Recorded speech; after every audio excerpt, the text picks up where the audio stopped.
I am Nicholas Bornels of Capital Link, and I would like to welcome you all to Capital Link's Trending News podcast series. We are delighted to have with us today Mr. Robert Bugbee, President and Director of Scorpio Tankers, and Mr. James Doyle, Head of Corporate Development and Investor Relations. Our discussion will be on company strategy and developments, and then on the product tanker sector fundamentals and outlook. Before we start our Q&A, just a reminder of the disclaimer that this webinar is for informational purposes only and educational purposes. It is not investment advice or advice of any kind. And then in terms of logistics, I would like to, we have a Q&A, a discussion that we will have, and then we will be taking questions from the floor. So please feel free to submit your questions through the Q&A button at the bottom of the screen, and Robert and James will be addressing them after our discussion. So again, I'd like to welcome you both. Thank you for being with us today. And I will start by saying that you had a great Q1 2024 quarter. My questions will focus, as I mentioned, on the main pillars of your strategy, namely debt reduction, operational efficiency, capital allocation, and then move into the product tanker sector. The first thing that I'd like to touch upon is the continued debt reduction. Net debt at the end of Q1 stood at $811 million. As mentioned during the conference call, this is close to the scrap value of your fleet, and it is actually at the lower end of your target debt level. Today, you announced an additional debt reduction, prepaying in June $223 million from the term portion of your $1 billion facility. So what is the benefit of this debt reduction given where you already are in terms of debt level, and what is the ultimate debt level that you're seeking? Sure. First, thank you very much, Nick. I think that the payment we announced this morning isn't obviously going to be a further reduction of net debt. That's a reduction of gross debt. But that, whether we call it debt or gross debt, the reduction of debt is allowing us to obviously save on interest rate costs, and now we're able to save on amortization. So the material benefit to the shareholder is that it doesn't really matter what point the market is at. Obviously, we love the market to be stronger, but regardless of where the market is going forward, the operating cash break-even as a result of lower interest and lower amortization are substantially lower. And I don't think people have really yet had the benefit from what we've been saying to fully realize this. But as we said on the call, the third quarter last year, our operating cash break-even on an apples-to-apples basis was closer to 20,000, and the cash break-even as we enter the third quarter this year will be, around about 12,500. That's a big movement downwards. So that means that, in theory, if you were to repeat the earnings of 2023 in the market, we would earn more, the same as 24. You're just earning more at each different time. So going forward, we have even more free cash flow in the company. So that's the main benefit of this that we're getting. And it's obviously a permanent thing. It's when you do that, it permanently improves the company. You also answered my next question, which was exactly the lower cash break-evens. And that I assume is part the savings from interest that you pay on debt reduction. Yeah. It's also the operational efficiency because we have a very modern fleet, and obviously that creates a lot of leverage at on the bottom. Yeah, it creates leverage, and it creates a great deal of comfort. I mean, I think we can all agree that COVID was when we didn't have planes flying in the sky or cars going on our roads, was a really tough market for the product market. And so once we get down into those levels of 12.5 or so, and going forward, we would expect them to go even lower. that, for us to be able to, have operating cash break evens, at or below those levels that we saw during COVID would be fantastic. And this is for the total fleet. If you had it, obviously, with our charters that we have out, they're higher than that. So that would mean that that the rates are even lower for the actual spot fleet itself.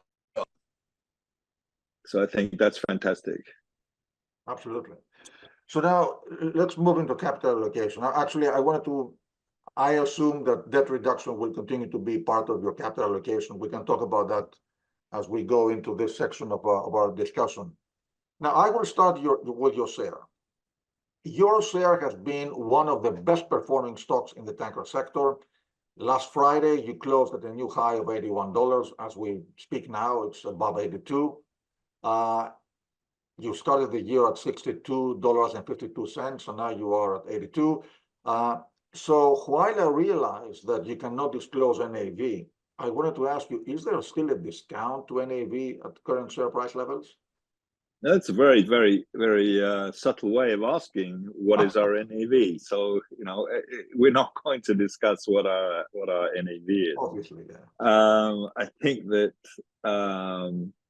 look,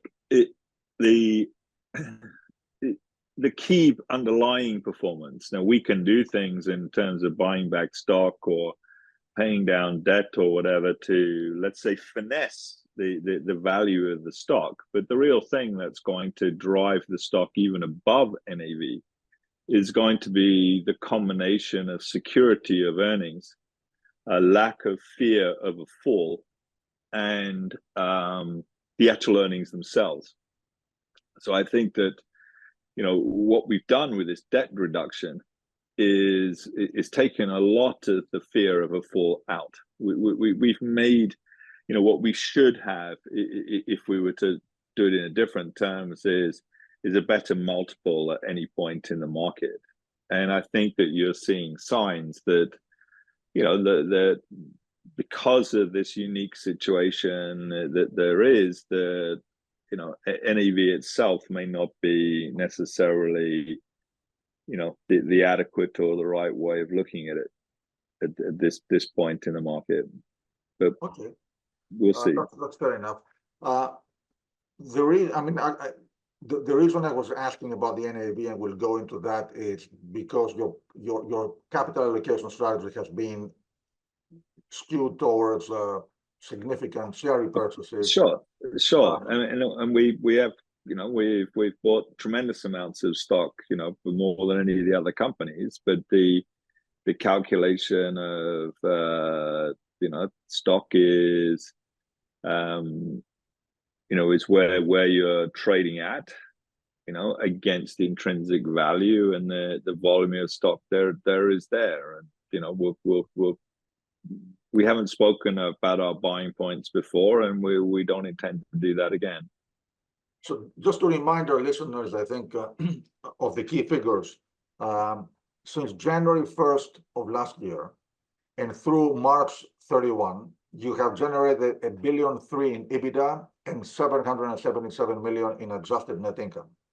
So in terms of capital allocation, you reduced debt by $557 million. That does not include the 223 that you just announced.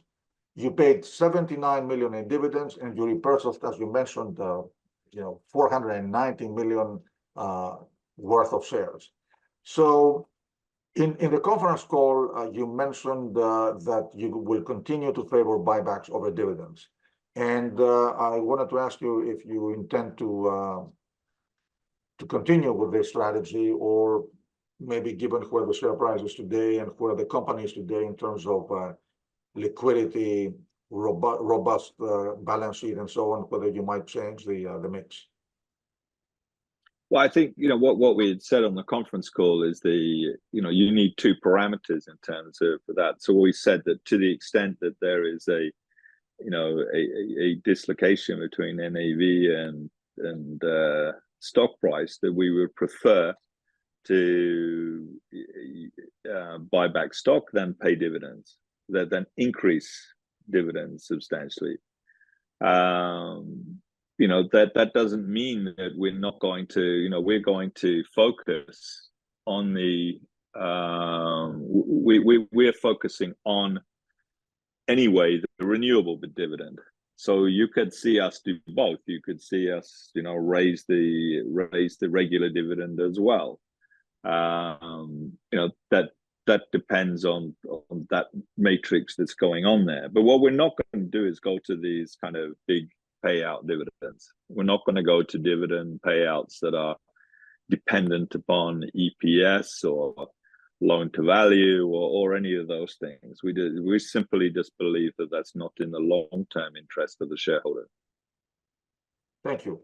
Well, my next question goes into fleet renewal, because one of the parameters of or one of the use of capital allocation is fleet renewal. Here you are again in a great position. We have no new buildings on order. And as stated in the conference call, given the modernity of your fleet, you have the least need for fleet renewal. So what is next in terms of the fleet? Even though you have a young fleet, 8.2 years on average, you still have a few older vessels, and actually you recently sold a few. So what are the thoughts in terms of your fleet? Are you likely to add to sell a few more, maybe add some more to the fleet? Well, first of all, our oldest vessel is, it would still be one of, most of our competitors' newest vessels. So, our oldest vessels are not really old. Correct. They're just old relative to our fleet. Correct. And when you have values of these vessels, so very high, and you are and you have been trading at a discount to the NAV, then I think the correct thing to do is just to gently prune the tree, and as we've been doing, and going along and selling one or two of these types of vessels along the way. And we don't have to aggressively do it. We can just respond to strong bids. So I would think we would continue very much what we've done in the last 6 months to a year. It's not a drastic sell. It's just sort of clipping a branch here or there. Is that to some extent reflecting the asset values in the market today? I mean, where are they? The asset values. The asset values are very high, but they are justifiably high, because not just the spot market is strong, but more importantly, the new building price is very strong, which if we look at asset values, they have a very high correlation to the combination of replacement value and the 3-year time charter rate. And replacement value has been moving up, and the 3-year charter rate has not just been moving up, but it is, there's a lot of interest across the board in both sizes of LRs and MRs. So what is your commercial strategy today, given where the rates are? We'll continue. We're very confident to the market going forward. We said on the conference call we expected the market to increase. It has increased, and we expect it to continue to increase. We think that there's been a lot of pent-up demand, a lot of hesitation where people have been looking for energy prices to collapse. A lot of hesitation allowed because, in the Northern Hemisphere, we've had a very slow start to spring, summer. It hasn't been very warm. So not much energy required for cooling, but at the same time, it hasn't been very cold, so not much energy required for heating. And we're now starting to see that pick up. We're seeing consumption move higher. We're seeing the world economy get stronger. There are data points across the board, and reference points, people like the IEA or anybody. I haven't seen a report that says there's going to be less products and crude requirement in the third quarter than there is now. So we would, and then of course after this you have the strongest season of the fourth and the first quarter again. So we would actually expect that you actually don't have a soft season this summer. We just sort of just move through it, through the strength of the market itself. Robert, that took us right into the next question. So that means that we're happy in the spot market. We also view the time charter market similar to our sales. You know, there are certain key partners we have. We have a lot of cargo with that, you know, are interested to time charter our ships, and the rates are where they are. And, you know, we will probably do what we've done in the past, let out, you know, 2, 3, 4 vessels, maybe a few more. We also have fortunately, our lower vessels we fixed on charter 2 years ago or so, they're coming up for renewal. So this combination will allow us to, of adding a few more, just a handful, plus renewing the old one, should allow us to lift our time charter book in total dollars, you know, reasonably significant, while still keeping us with a very high majority of our vessels in the spot market. A great time to do so. And that takes me to the next question I wanted to ask you about the sector fundamentals. You described the demand side. We all know about the order book. So is the current strength of the market a combination of both, a very tight equilibrium between demand and supply? Is it mainly supply driven? Everybody seems to be confident that we are in a new era regarding the tanker market. So if I can have your insight. Yeah, I'm not sure whether we are in a new era in the tanker market yet. In total, there's still some, you know, we still have to recognize that we are getting the benefit of 2 wars, right, that are going on. We're getting the benefit of the Red Sea being closed. So, but what we are being is more comfortable if the Red Sea opens, because we now have empirical data that when we compare the market to when the Red Sea was completely safe, like 2023, we have seen that there's very little change in the market at each supply and demand data point in overall products between the 2023 earnings in MRs than 2024. In the LR2s, if it's been a strong period, it's been about $10,000 a day delta, and a weak period, 5,000. So I think we are getting more comfortable that the market will remain strong on the fundamentals, even if for some reason the Red Sea would open up. I think that's a very, very important change for us psychologically as a company that we've monitored and seen in the last month. I think that the tanker market itself, we're not sure that there's a, you know, crude products, I think is slightly different. It's been benefiting from a position. The overall tanker market, I don't know. I mean, it's questionable whether the, you know, the Aframax market, I think will benefit. We've got the Trans-Montane pipeline. We've got a number of Aframax areas expanding their production. That's good. I still think there's a question mark over overall VLCC demand in the short term.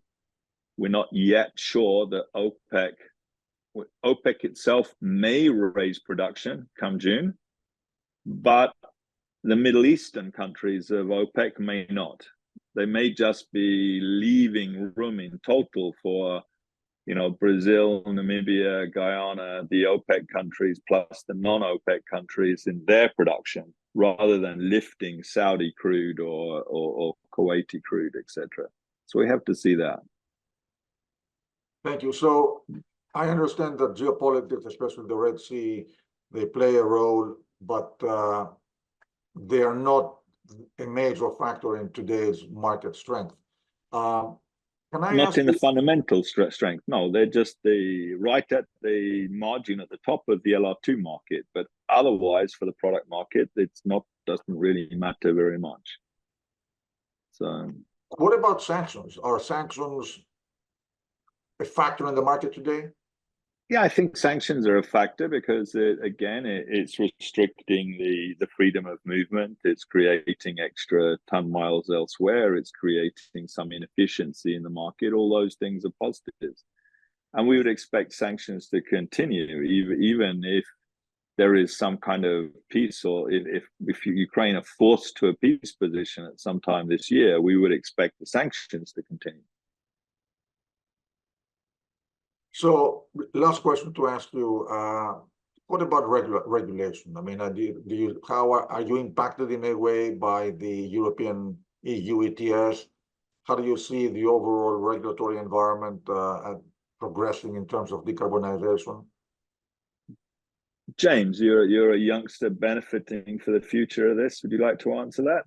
Sure. Well, I think we see regulations just increasing over time.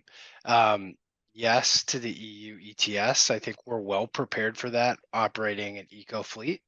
And as you look forward with the IMO regulations, these will have an impact, I think, to start on older vessels.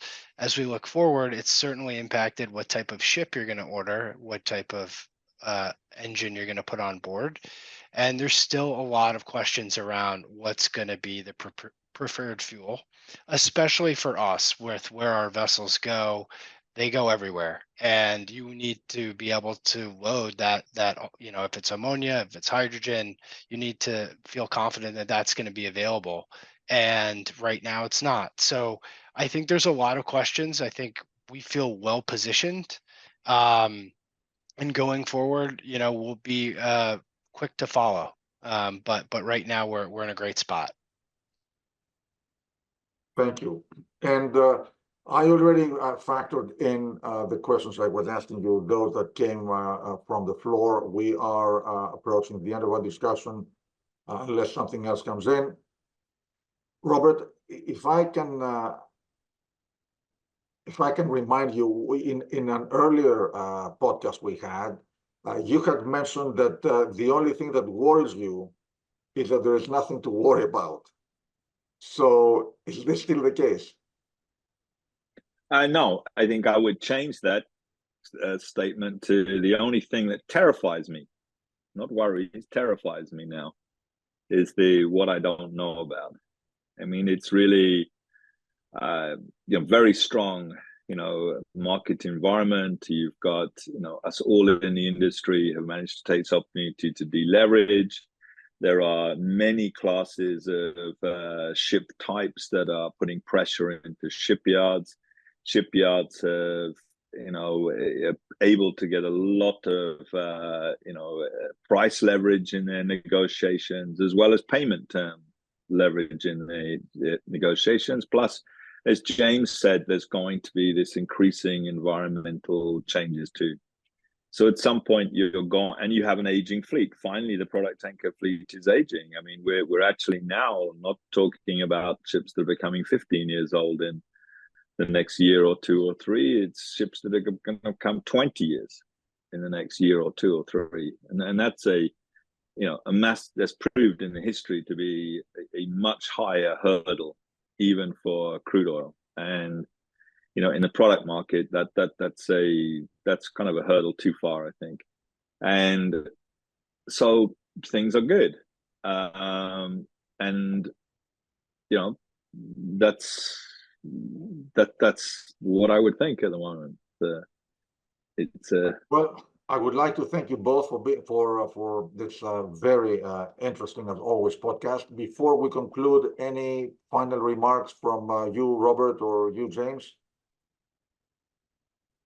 No, I'm hoping that the stock will close at 82 or above, because that will mean that Project 82 is alive and well.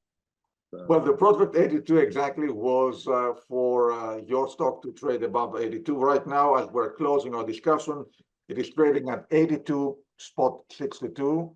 So it's not closed yet. So it didn't close yet, but Project 82 seems to be in full-blown development. It is coming along nicely, yeah. So I would like to thank you. Thank you. There are a lot of dollars from the market and cash flow being added to the budget for Project 82.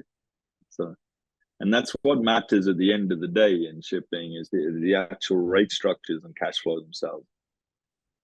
So And you have a, your large cap, large liquidity, so you are, everything is aligned for, yeah, and we really take this opportunity to thank yourself and all of the shareholders along the way that have helped us and supported us and given us this opportunity to be where we are today. So it's a privilege to have you both. Thank you again very much. And to remind our listeners that we had Robert Bugbee, President and Director of Scorpio Tankers, and James Doyle, Head of Corporate Development and Investor Relations. And this webinar will be available for replay shortly after the live session. Again, Robert and James, thank you very much for being with us. I found it very interesting that we had great attendance as always. So thank you very, very much. thank you. Thank you. Very much. Thank you, Nicholas. Bye-bye. Bye.